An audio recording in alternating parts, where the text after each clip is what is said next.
Bonjour à tous, il est centralien, est passé par le prestigieux MIT de Boston et a fait également une parenthèse éclair dans le consulting avant de mettre au point les premières box internet au sein d'une filiale de Thomson.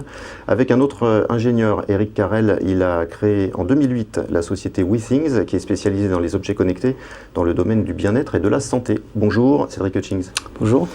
Vous avez une VRP de luxe en la personne d'Anne Lauvergeon qui montre sans cesse son capteur qu'elle met à la ceinture et qui lui permet de mesurer le nombre de calories brûlées dans une journée. En dehors de ce produit vedette, WeThings propose quel type d'objets connectés? WeThings propose une gamme d'objets connectés qui tous discutent ou transmettent de l'information qu'on retrouve sur son téléphone portable. On a commencé par une balance connectée, donc ça c'était en 2009. On a sorti la toute première balance qui construit les courbes de poids, que je retrouve sur mon iPhone, sur mon smartphone, ou que je partage avec mon médecin nutritionniste. Et depuis, on a creusé ce sillon des objets qui sont extrêmement simples d'utilisation, vraiment que je vais utiliser dans mon quotidien, que je vais donc utiliser longtemps, mais qui, ensemble, créent une information et un tableau de bord de ma santé. Donc on a continué avec un tensiomètre connecté.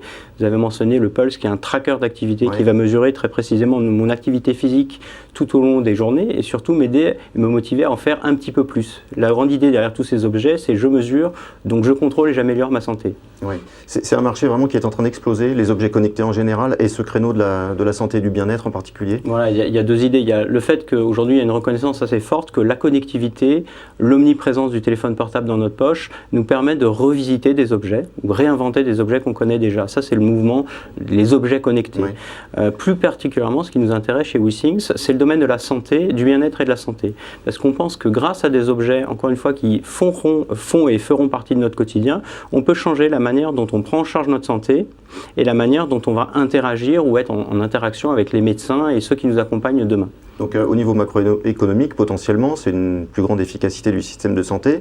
Ça, c'est juste un discours pour vendre ce que vous faites ou c'est prouver cet effet vertueux de ce type d'objet?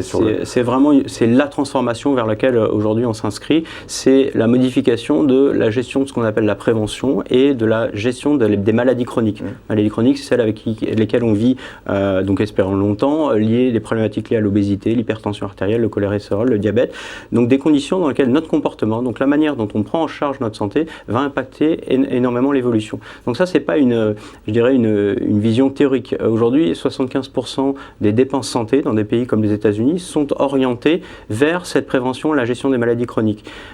Et on commence à le prouver, puisqu'on récolte des informations, on agrège des données. Donc si on peut modifier positivement notre comportement santé en construisant et nous inspirant avec des données ou des courbes d'évolution de notre santé, ou finalement vous prenez un peu de recul et vous sortez là on y est en plein dedans, les résolutions de début d'année. Vous savez, celles qu'on abandonne à la fin du mois de janvier. Si finalement en s'équipant de capteurs qui font partie de notre quotidien et nous aident à améliorer petit pas à notre santé, on prouve qu'on permet aux gens de perdre du poids de manière pérenne, de mettre sous contrôle leur tension artérielle. Donc oui, évidemment, il y a un impact concret et économique. D'un point de vue macroéconomique, la clé pour nous en tant que start-up, c'est de trouver au-delà de l'impact macroéconomique. Donc on en est tous convaincus, d'ici 2, 3, 4, 5 ans, ce qu'on fait va impacter notre système santé. Ce qu'il faut, c'est d'ici là trouver les boucles ou les segments dans lesquels le retour sur investissement est suffisamment clair pour que des décideurs puissent intégrer nos objets et nos applications dans leurs services. Oui, alors ce que vous décrivez là, ça suppose aussi une utilisation massive des données personnelles dans un domaine très sensible qui est celui de la santé de chacun.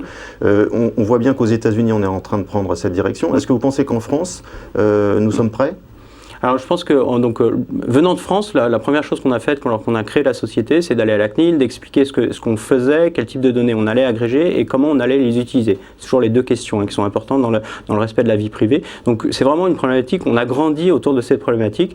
Donc on est extrêmement clair sur la manière dont les données personnelles nominatives sont utilisées, c'est-à-dire elles ne sont pas utilisées, vous êtes propriétaire et plus que vous êtes propriétaire, on fait tout pour qu'elles soient facilement exploitables, récupérables. Donc il ne s'agit pas d'envoyer des recommandés et rentrer dans des procédures compliquées. Vos données vous appartiennent, nous sommes chargés de vous restituer sur des applications WeThings gratuites. Le jour où vous voulez arrêter, si vous le souhaitez, vous récupérez vos données extrêmement facilement.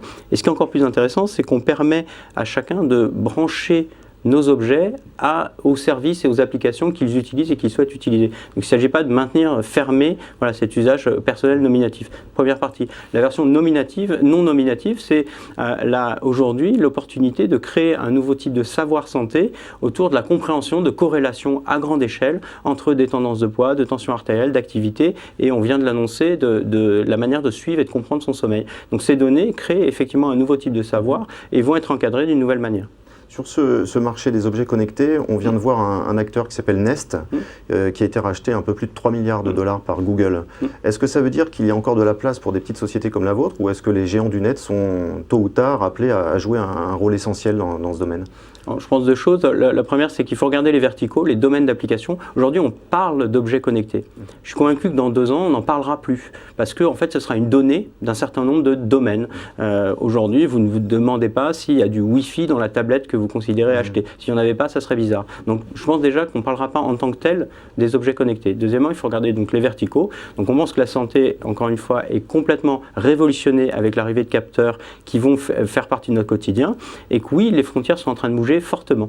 Donc entre des fabricants électroniques traditionnels, des fournisseurs de services comme Google, des opérateurs télécoms, les frontières vont se modifier autour de cette nouvelle chaîne de valeur qui est faite entre le capteur, la création, l'agrégation de données, sa restitution, son exploitation. Donc on est persuadé que le mouvement va continuer, mais qu'il ne s'agit pas forcément pour les grosses sociétés d'absorber les petites, mais peut-être que les petites d'aujourd'hui seront les grandes de demain. Mais le sens de l'histoire, c'est quoi? Qui profitera le plus de ce marché? Les opérateurs télécoms, les industriels comme WeThings ou les acteurs du net comme Amazon, Google?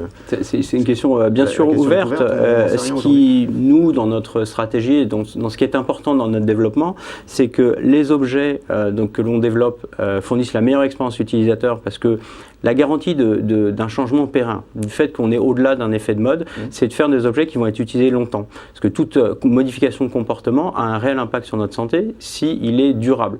Donc la garantie, c'est de faire des objets grand public extrêmement simples à utiliser et c'est important pour nous, être l'opérateur de ces données. Donc toutes les données qui sont générées par nos objets transitent par nos plateformes, à partir desquelles on développe des partenariats pour les rendre disponibles. On a aujourd'hui plus de 100 partenaires qui se branchent à nos services. Mais les 2 points sont importants pour, à notre avis, créer de la valeur. Après, la question que vous avez posée reste ouverte. Vous-même, vous avez été sollicité par un grand acteur du net en vue d'une reprise éventuelle? Alors, en vue d'une reprise éventuelle, on a annoncé une levée de fonds importante, donc de 30 millions de dollars cette année, l'été dernier. Oui. On a des contacts très fréquents, alors soit de partenariats, d'intérêt par des grands acteurs du net. On avait dès 2010 connecté à une plateforme qui s'appelait à l'époque Google Santé. Aujourd'hui, Google a fermé ce service et reconsidère la manière dont il se développe pour la partie santé. Mais on était le premier objet qui se connectait à la plateforme Google Santé. Microsoft intègre nos objets dans cette plateforme qui s'appelle Microsoft Health Vault. Donc on est en contact permanent, mais de développement d'offres, de services et de partenariats. Merci beaucoup, Cédric Hutchings, à bientôt. Merci à vous.